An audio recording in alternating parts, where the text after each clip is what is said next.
Hi, everyone, and welcome. My name is Pax, and I'm the founding editor here at CUTY. Facilitating tonight's event is Sydney Reis. Sydney is a queer, neurodivergent writer, policy analyst, gender analyst, and researcher who works from wherever she finds herself in Canada. Her academic work has appeared in Maclean's and the Macdonald-Laurier Institute, as well as been showcased by Global Affairs Canada. In her spare time, Sydney is an avid reader and yogi, and loves to try recipes that are entirely too complex for her skill level. She is currently compiling her first collection of poetry. Welcome, Sydney. Thanks so much, Pax. Thanks for that lovely introduction. Bios always make me sound so much more interesting than I actually am, but thank you for that. So we're going to start our session today with a land acknowledgement, but I first want to begin by reminding everyone why land acknowledgements are important. So participating in a land acknowledgement is a reminder that we're all treaty people and therefore accountable to these relationships. A territorial or land acknowledgement involves making a statement recognizing the traditional territory of the Indigenous peoples who called the land home before the arrival of settlers, and in many cases still do call it home. Indigenous peoples have been acknowledging the land at the start of gatherings, ceremonies, and events since time immemorial. Providing a land acknowledgement gives time for reflection and demonstrates recognition of Indigenous lands, treaties, and peoples. CUTY acknowledges the land on which we organize is the traditional territory of many nations, including the Mississaugas of the Credit, the Anishinaabe, the Chippewa, the Haudenosaunee, and the Wendat peoples, and is now home to many diverse First Nations, Inuit, and Métis people. We also acknowledge that Toronto is covered by Treaty 13 with the Mississaugas of the Credit. Toronto is in the dish with one spoon territory in what is now Southern Ontario, from the Great Lakes to Quebec, and from Lake Simcoe into the United States. We all eat out of this dish, all of us that share this territory, with only one spoon. That means we have to share the responsibility of ensuring the dish never is empty, which includes taking care of the land and the creatures we share it with. Many of us are settlers here on Takaranto, which is situated in the larger Turtle Island of North America. It is important to keep this consistently in our minds so that we can move forward, actively resisting neocolonialism in all of its forms and manifestations. For more information about this, there'll be a link in the chat where you can watch Elder Duke Redbird recite his poem, A Dish with One Spoon. It's from the Museum of Toronto's Ask an Elder program. And then just a little bit about QT Magazine. Queer Toronto Literary Magazine is a nonprofit dedicated to elevating and celebrating queer voices in Canada. QT was started in response to the criminal shortage of Canadian queer literary magazines. And if tonight is any indication, there are so many queer artists out there. In times of crisis, maintaining community and connection is vital, and QT brings together collective projects to create the sense of shared space.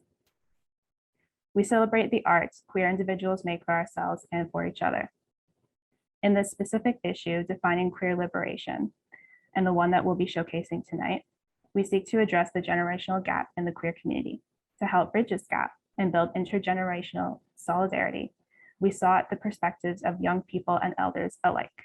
As a result, 50% of the creators featured in this issue are over the age of 50 and 50% are under. Just a note, you're encouraged to engage with and share your reflections in response to the pieces tonight. Please also consider sending cash tips directly to the creators. Pax, our founder, will be linking their e-transfer details in the chat when each of their pieces are showcased. And one more note, this evening's art explores themes such as gender-based violence, homophobia, transphobia. So I just wanted to give a bit of a content warning, and please feel free to turn off your cameras, mute yourselves, and/or take a break at any time throughout the event. QT volunteers will stay after the event to offer peer support, and you can reach out to us directly in the chat at any time that you want. So to start us off tonight, I'd like to introduce Dr. Ken Roon, whose memoir, AIDS Kills Fags Dead, is the opening piece of this issue. Dr. Roon is a curmudgeon living and working in Brooklyn, New York. Thank you very much, and thank you for the wonderful introduction. I do apologize, I have a bit of a cold, so I'm a bit stuffy. So that may affect how I sound tonight with my runny nose, so I do apologize in advance. I'm not sure how to approach this. A little background in the story, I guess. It came about the title came about because one time I'd been asked in one of these video interviews where they ask you a question and you have 2 seconds to come up with a response about when have you been discriminated against, and it's like in that there's a bit of a loading in the question. They don't expect that, and this was my response, was growing up and seeing AIDS kills, fags dead. Unfortunately, I did not get to see the reaction of the people who are viewing that, but I've said that before in diversity meetings talking about discrimination, and there's a very visceral response from people when you say that. It's a very active AIDS kills, with a slur and everything else. It's not particularly pretty. And you can see people of all kinds shun, and it makes everyone very uncomfortable. So that's where the title came from. And the idea came from a friend of mine who's a musician here was talking about wanting to increase his queer audience. And we were talking about some of the history. So that's where I came out. I was talking about groups like Sylvester and the Village People, which, by the way, I listened to the 2 albums I referenced in this yesterday, and they are terrible. They're absolutely awful, which speaks a lot to my musical taste when I was young. But therein lies the story. So I guess I can read this. You could say I was born in a year when hope began to fade. The year before I was born, 1967, is remembered for the Summer of Love. People were protesting Vietnam, and based on nostalgic recollections, it seemed like things were headed in a positive direction. In 1968, Martin Luther King and Robert Kennedy were both assassinated. Nixon was elected. Soviet tanks crushed the Prague Spring. Woodstock and the first moonwalk and the Stonewall riot may have highlighted 1969, but the Manson murders in Altamont tempered those events. The contradictory nature of these 3 years, amazing highs, inspiring hope, dashed by horrible events, seems to define my life, particularly as a gay man. I don't recall my parents talking about Stonewall, but I do have vague recollections of hearing about the Manson trial. My mother absolutely loved that Susan Atkins, one of the Manson girls, called herself Sadie Mae Glutz. And she always would say that name with a giggle. But my parents talking about the Manson trial, however, they weren't overly closed-minded.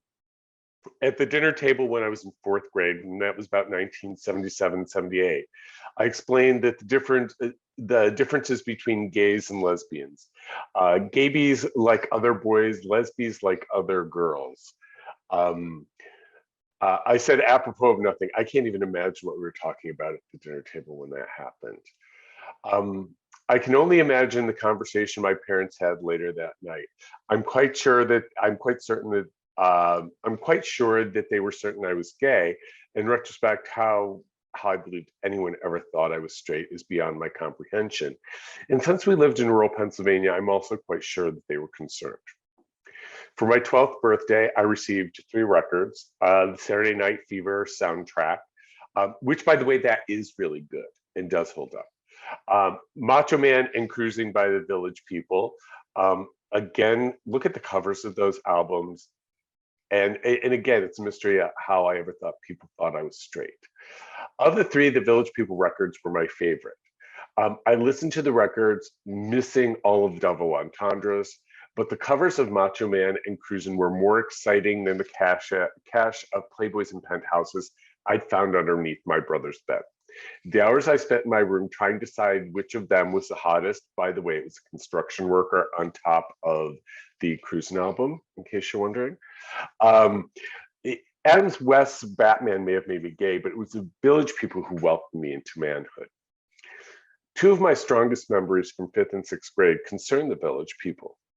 In 5th grade at after-school volleyball, I remember the popular kids dancing to YMCA, and they were doing the YMCA dance. On another occasion, I was at a neighbor's house, and she was on a phone call, all excited, telling a friend about watching the Village People on Merv Griffin. To be clear, this wasn't a teenage neighbor. This woman taught at the elementary school I attended. It would be years before I recognized how great this was. Openly gay men were being celebrated in rural Pennsylvania by people as varied as mean girls and school teachers. And also for those of you who are young, Merv Griffin was, there were all those daytime like talk shows, but they would have performers. There were Dinah Shore, Merv Griffin, Mike Douglas. They were kind of like an afternoon version of late night TV, I guess you could say. They weren't Oprah. So anyways, openly gay men were being celebrated in rural Pennsylvania. Perhaps this is why my parents didn't have a complete meltdown when I explained the difference between gays and lesbians at the family dinner table. The sexual evolution really was making inroads. But there was something else in that. The unguarded abandon and the promise of disco offered hope. The village people were gay. They were proud. Granted, they were hot and that turned me on. But I could be them. I could never be Batman and Robin. They were in the closet when you think about it, but the village people used heightened stereotypes. They didn't hide behind them the way Batman and Robin hid behind their secret identities. They knew what they were doing was camp in a way that Batman and Robin did not. The village people offered hope that I could be the person at school that the kids didn't laugh at or call woman all through 7th grade, or circulate a petition in my freshman year of high school that everyone signed asking me to commit suicide. Then it happened. Not the disco sucks moment, HIV and AIDS. I don't remember when I first heard about HIV or AIDS, and then it was called the gay cancer back at that time. But I do remember the jokes. I also remember being scared. Just a few years after people started celebrating the village people, some of the same people were making AIDS jokes. And there were all kinds of vile graffiti. I remember vividly seeing AIDS kills fag dead written on bathroom walls. Then it happened. At some point around the age of 15, I noticed a purple spot on my right foot. I had Kaposi sarcoma and I was dying of AIDS. I never had sex, but the words were right there on the bathroom walls. AIDS kills fags dead. It was a confirmation of this fact, of the fact that I was gay. So much for that whole, this is a phase thing that they kept telling us at that time. I was dying. This was circa 1983 and there was no internet. I couldn't look it up in the library at the school. I couldn't tell my parents. I couldn't tell anyone. So I bottled all this up and went through the darkest, loneliest days of my teenage years. I tell this story 40 years in to explain how deeply discrimination can bear itself into a person's psyche and create internalized homophobia. How many times have I said this? I can't believe how gay I was. And how many times do you see gay men saying, oh my God, I sound so gay there. The joy and the hope that the village people promised was torpedoed diets. And then I always want to add this to this, because I think, it's hard to say where my parents came in on this. The year after I graduated from high school, I was working as a janitor at the hospital where my mother was a nursing administrator. And at that time, the hospital rooms would put different kinds of signs, color-coded signs, for isolations explaining what they meant. And the one for hepatitis and AIDS was blood and body diseases. They were the worst, and everybody had to suit up to go into those rooms. And as a summer worker, I had to go and do whatever they had to tell and fill in. And I was assigned that I had to clean that room. And I just looked at my supervisor and said, no, I'm not doing that. I'm not going to get AIDS. And he just really, he looked at me, he goes, fine. And he told my mother. He literally had my mother paged, brought to the floor I was on. She grabbed me and she dragged me into a room and she just slapped me across the face and told me to get in there and to clean that man's room. She knew his medical history because she actually, was working with that stuff and with those patients. But she explained to me, what are you doing? You have less of a chance of getting AIDS than you do of any other diseases in this hospital from cleaning that room. This man is dying and deserves respect. Now get in there, get your ass in there and clean this room. And I always wonder, what if I'd shown my mother that spot on my foot? How much time would I have saved? But we don't know how to have those conversations. So anyway, that's my story. So thank you all very much. Thanks so much, Dr. Roon, for reading that to us. I love your performance of it. I love how you seamlessly intersperse teachable and extremely valuable moments, memories with humor. And there's so many themes to touch on here, but what really stood out to me was the evolution of how you interpreted your parents and specifically your mother's understanding of queer issues. So at first you were happy to bring up the subject of at the dinner table and to have light conversations, and you were, you had this sense that like, oh, they're not mad about it, but you didn't exactly know yet to what extent your mother was going to be accepting and knowledgeable and educating you, in fact, about queer health and about topics of the day. Family support and the understanding of queer issues, and particularly health issues, is so important. And to see that we have that family support and family understanding is imperative. So thank you so much for sharing that story with us. It was extremely powerful for me. Thank you.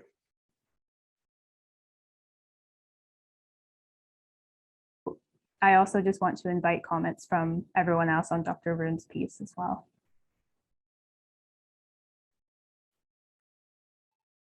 That Saturday Night Fever album totally does still stand up. I agree. The Village People is terrible. I mean, other than, look, I'll say Macho Man and YMCA are okay, but oh my God, I just listened to it and I'm like, what was I thinking? But then again, as a child, I liked Run Joey Run. So there you go. Amazing. Thank you so much again, Dr. Roon. We're going to move on now to Sydney Dawson's piece, I Want to Be Your Girlfriend, but like not in a lesbian way. Sydney is a writer and researcher from Vancouver, BC, who specializes in linguistic anthropology and feminist studies. So Sydney, whenever you're ready. Hi, everybody. And Dr. Roon, thank you very much for your piece. It was really awesome to listen to. Can everyone hear me okay? Okay, I'll just start reading. And I only have 5 minutes, right? Okay, so it'll just be an excerpt. Do you listen to Girl in Red?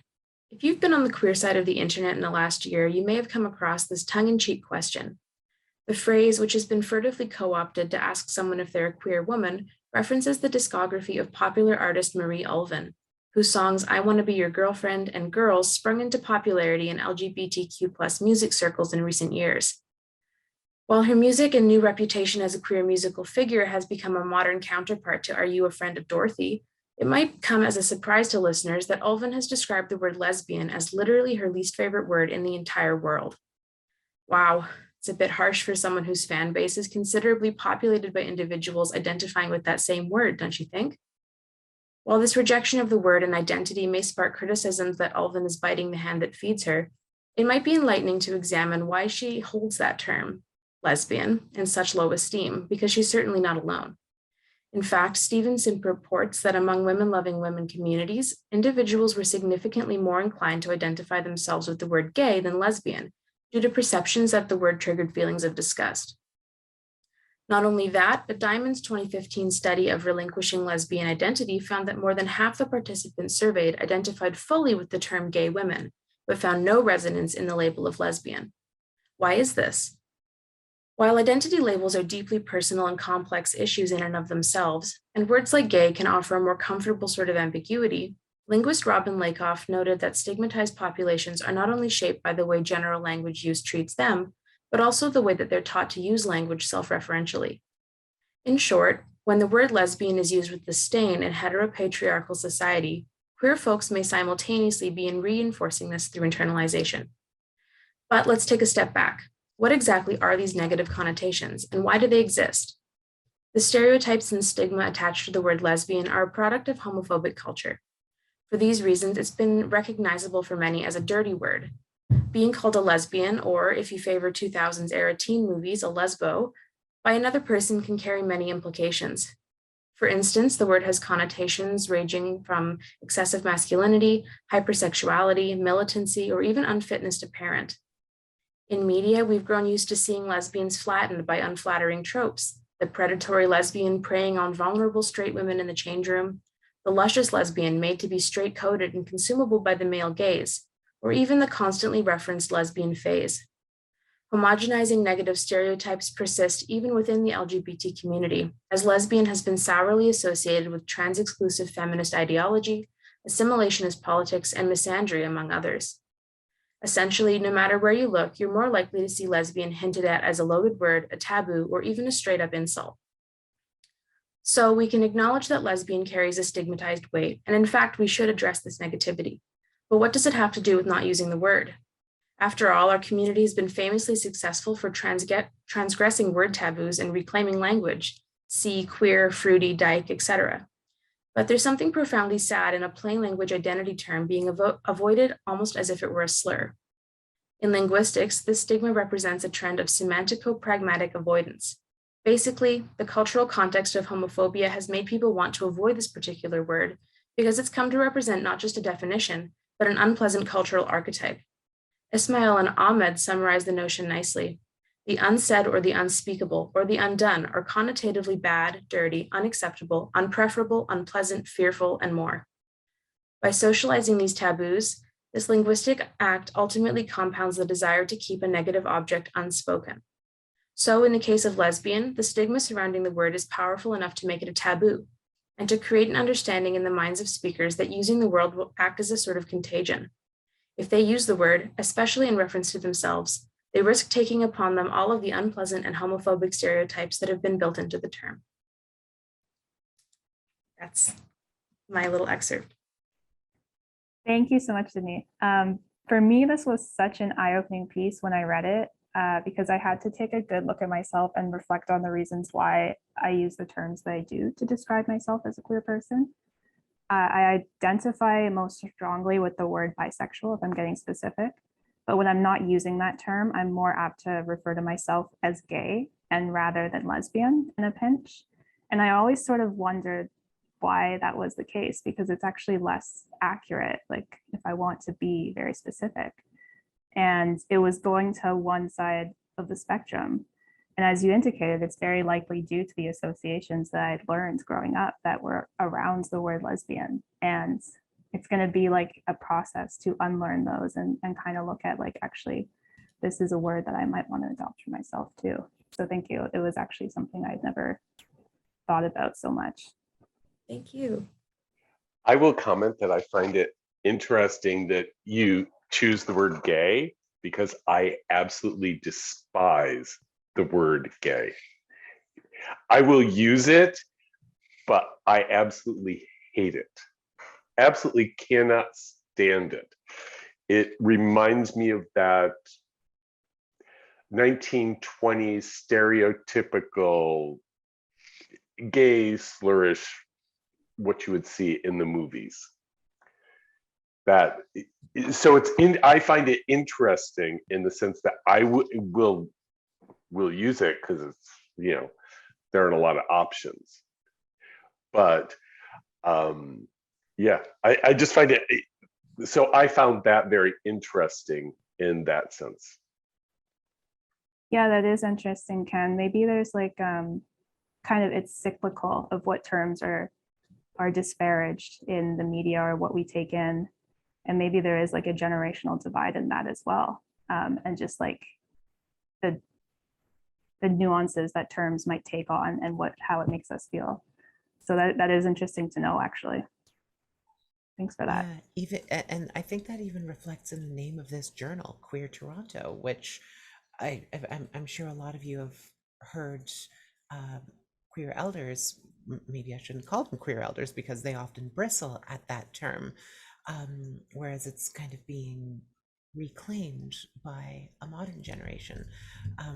So it's interesting, Ken, that you mentioned that term in particular is frustrating to you, whereas a lot of other people describe different terms. But of course, it's always a very personal thing.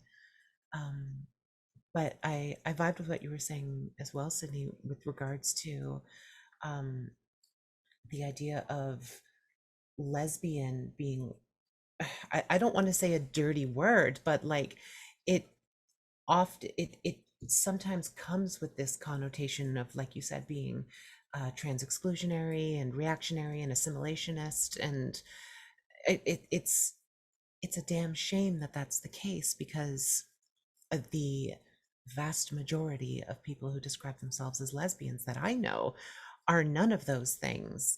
And yet it's always the loud, tiny minority that ruins it for the rest of us. Yeah, absolutely. I always found it interesting doing this research.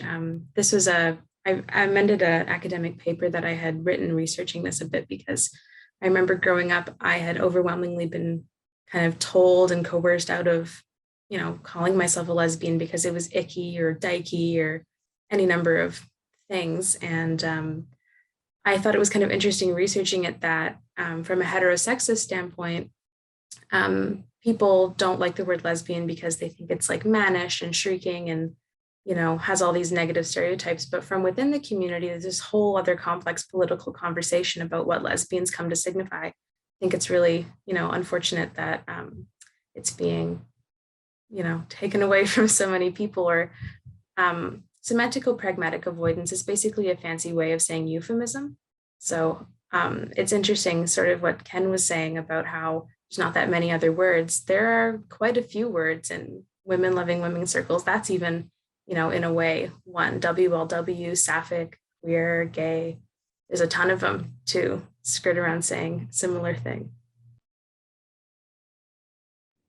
Absolutely. Thank you again so much, Sydney, sorry, Sophie, did you want to add something? I was just going to say that we're constantly chasing labels for things that, the longer I exist as a queer person, the longer I think that these labels just don't really make sense for the most part, because then you think like, okay, lesbian, but if you're attracted to non-binary people and that non-binary person is not a woman, oh my God, identity crisis. Am I really a lesbian? As we break down gender more and more, this is just my opinion. I'm not forcing anybody to drop whatever label they find empowering, but they just seem to mean less and less to me as time goes on.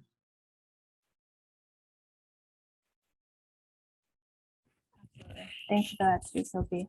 Amazing discussion, and all ones that require, I think, lots of careful reflection and careful analysis of where our information comes from and why we make the decisions that we do, especially around labels.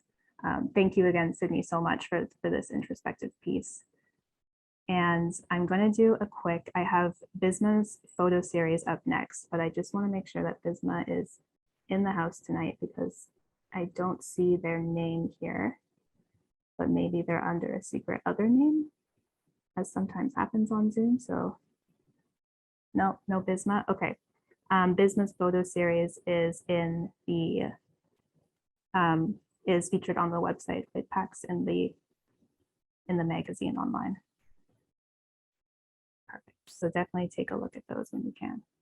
So then we'll move on to Sylvia Frey, and she's going to be reading us an excerpt of her piece, Being Okay, Am I Okay Only When You Are Okay?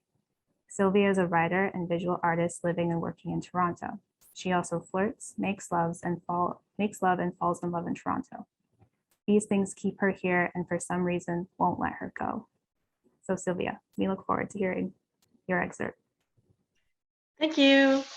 I'm just going to read an excerpt of the essay I wrote called Being Okay. Am I okay only when you are okay? Although we had uncomfortable feelings, as well as feelings of rejection and desire and anger and shame, usually in a big ball of emotion that roiled its way in our insides, we would never, even with considered hesitation, speak about those feelings. Our RD is at this point being formed by exactly the schoolyard. Our places in the school society was usually tested most here, but there were also times in the classroom where the entrance of greater judgment would be. And I floated in the schoolroom. What would be considered discrimination today was just everyday play back then. And the television? Sometimes the television had what some people will react to as hate or homophobia, a controversial topic. Debates about what was permissible or not, but these things all still seemed so far away. Things that I that I was meant only to look at and not be a major part of. Being a person of color, I was already a little bit of a puzzle for most people, including my classmates. In a situation where there wasn't just one thing wrong with me, I shot the moon and gained a sort of freedom from the powers that were, leaving me with more influence than perhaps for someone who would be predominantly Caucasian, but who obviously was also queer. I would not be the first target of haters and phobics, giving me free rein to say things that would not be said by someone else, who would be putting their reputation on the line. The attachment to this disrepute would become the reason for ostracism, leading directly towards being poster person for pariah for a long time. What would be the end of any success for that person would be the beginning of my career as naysayer, an example of strength and resilience. Of course, life back then also had something called family. Even in my family, no matter how close, it was not the place to be to bring up anything queer. The first stop for that would be a best friend who could listen. Family had a feeling of temporariness, a place of living collaboratively that was safe for only as long as knowing what was supposed to be. Anything else would not be acceptable. It would become a reason and means for running away. So often I heard during those times of those kids who made it to the street and how tempting it was for me to do the same. It wasn't until after high school I found a way to connect with others, those like me. There are places that could exist in certain people like me. We could talk, something that was so new. And so at this time, television started including shows that suddenly started actually saying out loud those dark emotions surrounding the homophobia, the homosexuals, the dress of the queers, and the labeling and the coming out. Things that wouldn't have been said 10 years earlier. Things like clothing and friend group and secret rendezvous would become clues and references to being gay and queer and transgendered. Really famous people began to say words that had been forbidden. And really famous people would speak outside of the fictive television shows. It wasn't all fiction anymore. It was reality. It was life. Normalizing is also leveling the playing field for all identities, a way to bring forth change to the discrimination and phobia that drives our beliefs, the way we see and do because others are doing so too.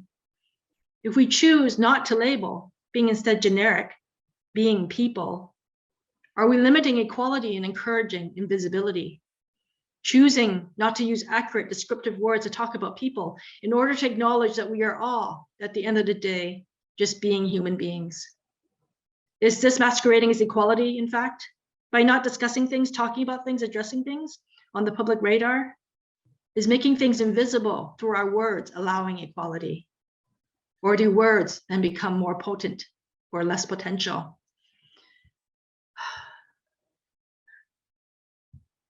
That's the excerpt. Thank you so much, Sylvia. Amazing, rich, introspective piece. What really resonated with me was when you asked when things such as queer representation are no longer discussed, does that mean that they've been accepted and normalized within society? Mm-hmm. Or does it mean that queer people are being erased and therefore further marginalized?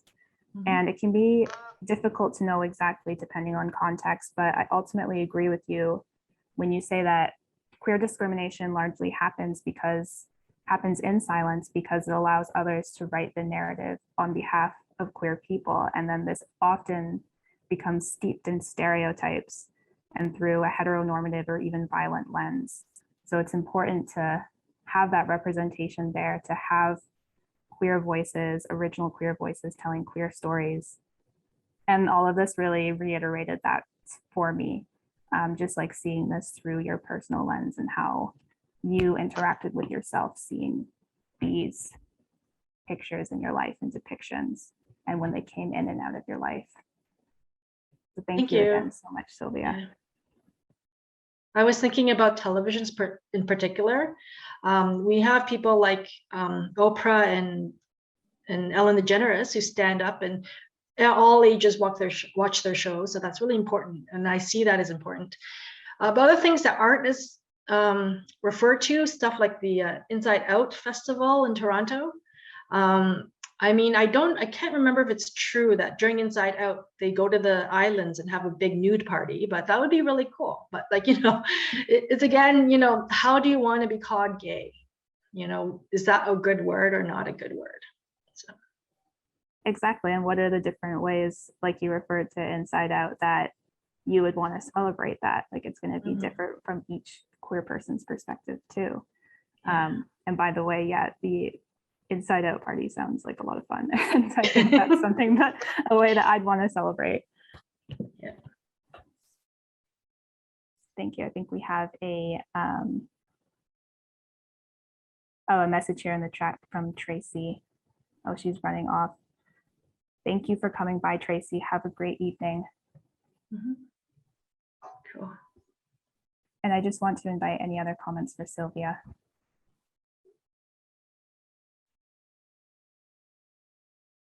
Is Sydney raising her hand? No. Okay. Oh yeah, I see that now. Sydney. Yes, of course. Sydney, go ahead. I was hitting the wave function originally, but I did want to say that I thought this was really thought-provoking and really interesting, and I'm looking forward to getting the chance to reading it closer again because I'm more of a visual processor, so there were just a lot of things I heard that I found really interesting, and I'm really looking forward to taking a chance to breaking them down more. Thank you. I love the praise. Thank you. I don't know. You all right over there? Cecilia was really enjoying it too. Okay, thank you so much, Sylvia, again. And I'm going to move on to, I just want to give a quick shout out to Keith Cole, Larry Bear, and If with their pieces. They weren't able to come tonight, so please check out their pieces. Keith Cole's Reflection, the Growth of Queer Media, Larry Bear with his personal essay In Memorandum, and If with her short fiction piece, Oh Faded Origins. You can check them out at qdmag.ca. They weren't able to be here tonight, but we missed them. And Tracy, I believe, has already logged off, but Tracy's piece was a memoir, Facebook Blasts from an Old Queer, and that can be seen online as well too. Okay, so I just want to thank everyone again for sharing your individual works that came together to create such a profound issue that truly brought together people from across the age spectrum. Anthologies like this are important in building connections across generations and ensuring that elder knowledge can be passed on to younger generations, and the knowledge young people have can be shared upwards as well.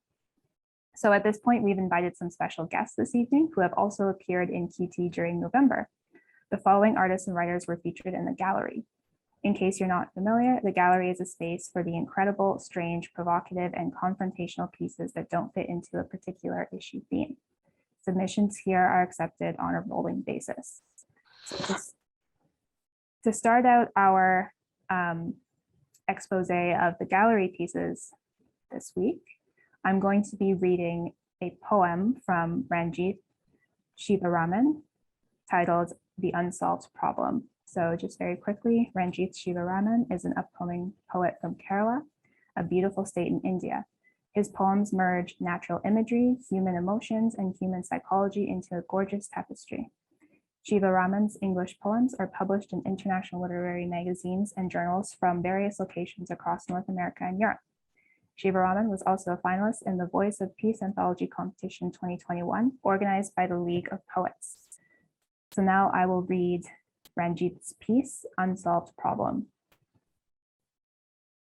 I believe we all have one unsolved problem in life, a dark forest where we are always lost. For a few, that may be a secret, which hides like a grenade in the pocket. For a few, that may be a manic foe who picked us just for fun. For a few, that may be the mediocrity, which dances on the tunes of our dear ones. For a few, that may be the parental toxic warfield into which we helplessly personified. For a few, that may be the spring of a lifetime in which we can bloom but can't exude fragrance.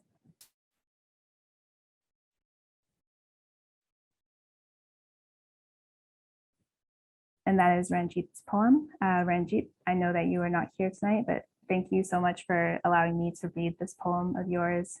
It was beautiful. I love the whimsical language, and particularly the last line is absolutely gorgeous. Thank you again for letting me read this piece. So now we'll move on to Sophie Edwards, her video on We Have Always Existed, an introduction, ancient transgender LGBTQ history. Sophie Edwards is a Toronto-based transgender woman who works as a career ghostwriter and internet marketer. An activist and longtime Star Trek fan, she dreams of a brighter future while floating it in the mud of the present. Yeah, that's me. Yeah, so I'm not reading from my piece because there's nothing to read because it's a video, but I've got a little piece anyway. So a big part of looking toward the future of queer liberation is to gain a greater understanding of where we came from, the history we have, and what was stolen from us. If you listen to the TERFs, the transphobes, the buttheads, they'll tell you that being trans is this silly new thing, that trendy new thing that the kids are doing these days. You know, boys pretend to be girls, girls pretend to be boys, just like they pretend to be astronauts or dinosaurs or chickens or whatever. But they grow up and they grow out of these silly notions and become well-adjusted adults with jobs and pensions and blah, blah, blah, blah, blah. You can think that if you want, but you're wrong. Trans people have always been here, and there's a long and storied history of our existence. It just hasn't always been told, at least not by us. The video I published through QT is the first in a series. Originally, I planned on launching 2 videos at once, but apparently editing a video is a lot more work than I thought it was. So it's just the one for now, but the next one will be coming out in the near future. So, spoiler alert, it's going to be on the Scythians. If you've never heard of the Scythians before, it's not surprising. They never wrote anything. They were an illiterate culture. They never felt the need to develop a writing system, which is more common than you think. So as a result, their narrative hasn't been one of the ones that shaped our understanding of world history. But without spoiling the video, I can tell you that there is ironclad proof, as ironclad as we can get for something 2,500 years ago, that there was a population of transgender people who lived among them, and they weren't alone. Through both mythology and actual written history, I've been uncovering so many stories about people in the ancient world who were either ambiguously trans or undeniably so. This has given me greater perspective on where we came from and where we can go. It helps me to recognize that if being transgender is a trend, it's a trend that's several hundred years older than Christianity, at least. So in this series going forward, we'll be doing a deep dive into topics some people have heard of, like the transgender Roman Emperor Elagabalus, to try and gain a better understanding of what her life and experience was like. We're going to take a look at the mythology behind the figure of Hermaphroditus, who is by all measures intersex, but their myth still tells us a lot about what gender transgression in the ancient world looked like. We'll take a look at the Galli, the priests of the goddess Cybele, and if they aren't essentially an ancient equivalent to trans woman, I don't know what is. The first episode mostly focuses on laying the framework for how we approach the study of transgender people at a time when the term transgender didn't even exist yet. But gender is a social construct. As a result, it's a construct that's based on whatever society we live in. And we do live in a society.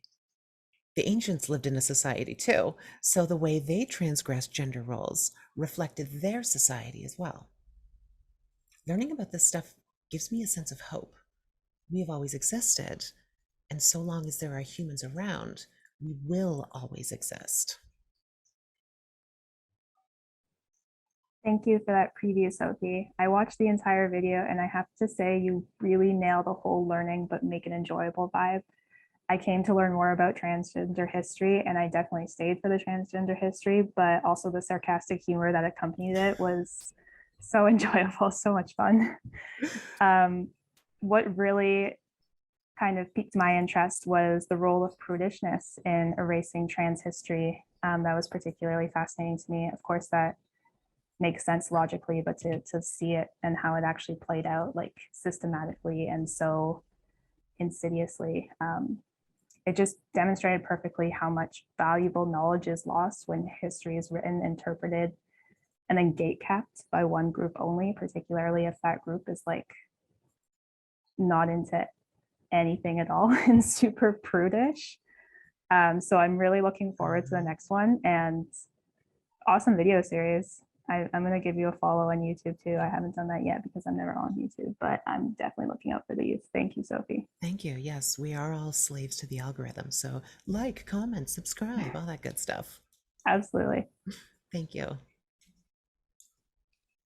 I just wanted to say, Sophie, first of all, I feel like I could listen to you do a whole podcast. You've got such a wonderful speaking voice.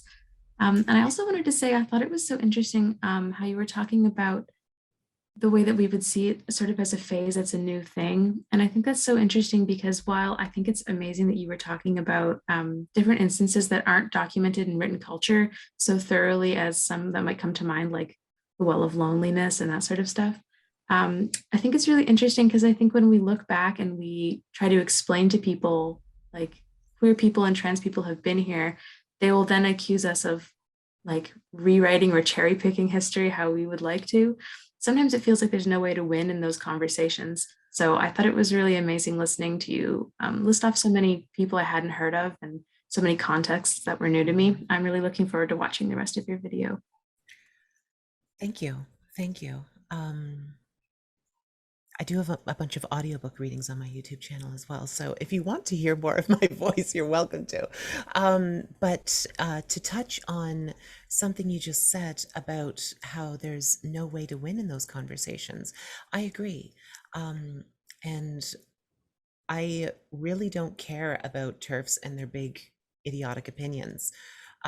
So when I created this series, I didn't mean it as a way to try to convince TERFs that they're wrong because, well, they are, it doesn't even matter what I say because whatever comes out of my mouth, their first thought is going to be, she's a liar, she's a liar, she's a liar. So I could say anything I wanted and they would still have the same reaction. So I'm not interested in convincing TERFs, but what I am interested in doing is giving our community a greater historical context. So, you know, maybe we can just walk away with a smug sense of superiority over their childish approach to trying to engage with us. But yeah, I agree that there really is no way to win in those conversations.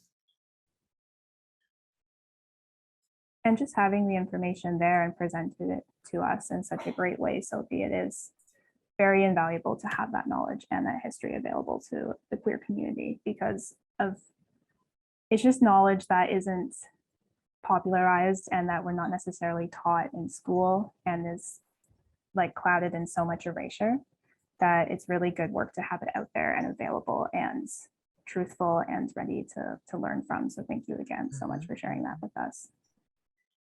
Thank you. Thank you, Sophie. All right, so we're going to move on to Subhaga Crystal Bacon's piece. She'll be reading us a poem entitled Transitory. And Subhaga Crystal Bacon is the author of 2 volumes of poetry, Blue Hunger and Elegy with a Glass of Whiskey. A queer elder, she lives, writes, and teaches on the east slope of the North Cascade Mountains in rural north central Washington.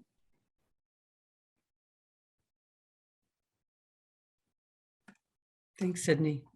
It's great to have this opportunity to join into the reading tonight. I've really enjoyed what I've heard so far. I was teaching online right up until 4:30, so I just jumped on afterwards. So this is actually a short collection of poems from a manuscript by the same title that chronicles and elegizes trans people murdered in the US in the year 2020. I'm going to read just a few from this batch that you all put up on the gallery. That should keep me within my time. So each one starts with the name of the person, their age, the place of their death, and the date. And the book is arranged in chronological order. Yampi Mendez Orocho, 19, Mocha, Puerto Rico, March 5th. Fuck love. I don't believe in it anymore. The day before you were killed, Yampi, this is what you wrote. Now I'm left wondering, is that what the world gave you? There's not enough to answer the questions. The woman who assaulted you 5 hours before. Did you go home for help from your mother who reported the assault to the police? Then you were dead. This we know, shot twice in the face and twice in the back in the community playground in Mocha where you grew up. The day before you were shot, a selfie in front of a mirror. There's a blue-eyed tiger tattooed on the back of your left hand, a cross on your right forearm. Your shoulders are wide under a turquoise shirt. Diagonal lines of red flamingos all rest on one leg. The nails on your slender fingers are long. A thin rectangular pendant hangs on a silver chain down your chest. Your face is narrow, fox-like. Deeply set, shadowed eyes look at your phone. Flamingos represent an open heart, balance, grace. Yampi, where is your gaze?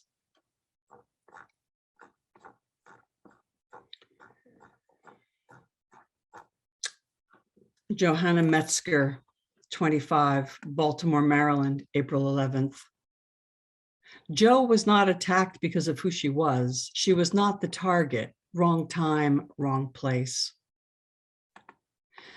I'm sorry, Christine. I stalked your Facebook page to learn about Johanna Metzger, the trans woman stabbed on the street while in rehab at Safe Haven in Baltimore, identified as your child. You say that Johanna was not killed for who she was. For you, Johanna never existed. Only your son, Joe. It's his image on your profile and funeral pictures where he, your son, Joe, his hair cut short, wears a black suit in his coffin. You say you'll bury his ashes with you, want to name a star for him. You say that Johanna was not killed for who she was. On her Facebook page where she had no friends to show, she identified herself as Johanna in fingerless black gloves, an off-the-shoulder shirt over camisole, her blonde hair long, her smoky eye makeup, and with glasses or without, her steady gaze. Of her love interests, she said, it's complicated since September 2019. After her death, you wrote, if you could only go back 3 years, my son would be alive. No ashes to bury, her stars a pentangle, the last picture posted 2 months before she died. What haven did she seek in Baltimore in April, becoming her place and time? Maybe it's time, Christine, to untangle her identity from your own. Each of the poems starts with a little italicized piece from the news articles that I read to write these poems. And this is the last one that I'll read from the series. Felicia Harris, 33, Augusta, Georgia, October 3rd. Though Georgia passed landmark hate crime legislation this year, gender identity is not included. She was shot 1 time. She was the 3rd transgender person killed in the area in the last year. She was left dying in a park on a Saturday in October. She was an interior designer, a dancer, a friend. She was the 31st transgender person killed this year.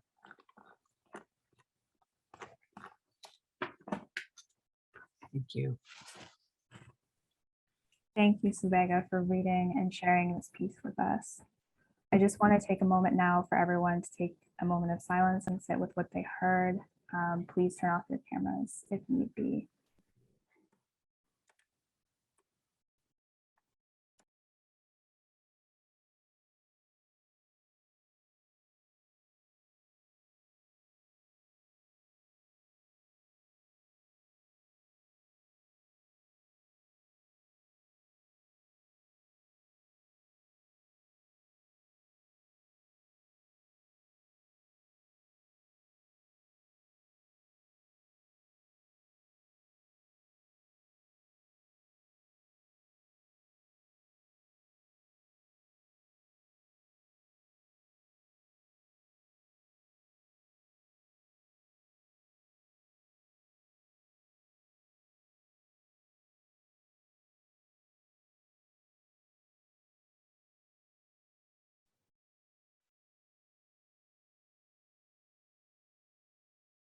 Thank you again, Subhaga, for reading this piece with us. And for writing about this incredibly different topics and this incredibly difficult topic in I don't want to say a beautiful way. There's nothing beautiful about this topic, but you've presented it to us in an artistic and insightful way that can encourage thoughtfulness, respectfulness, and tell the stories of victims, which is so important to look at the victims and to see who they were, who they are as people, how they experience life. So thank you again. Thank you. And thank you tonight to all the writers, poets, artists, and makers for allowing QT to share your work with the world. Thank you to all the volunteers at QT, without whom this organization could not exist and this event would not have been possible. If you like tonight's event, please consider signing up for our newsletter at qtmag.ca to keep up with our events and submissions deadlines. You can also follow us on Instagram at QTLitMag or Facebook at Queer Toronto Literary Magazine. Defining Queer Liberation is currently digitally available for free at qtmag.ca, and print copies are available for purchase as well. Finally, we want to say that directly because of this community's support, we were recently able to start paying all of our artists and designers a small honorarium. So at the same time, events like these are free, and we make everything freely available online for everyone to read. As you can imagine, this is not necessarily the most cost-effective model, and fundraising for a small nonprofit is difficult. If you do want to continue supporting QT and the work that we do, please consider purchasing a print issue or other merch at the store at store.qtmag.ca, or even becoming a donor. And just as a reminder, some of the pieces tonight touched on some triggering topics, so if you would like to stick around and chat, please hang on the line. QT volunteers will be around to debrief, and with that, we will stop the recording.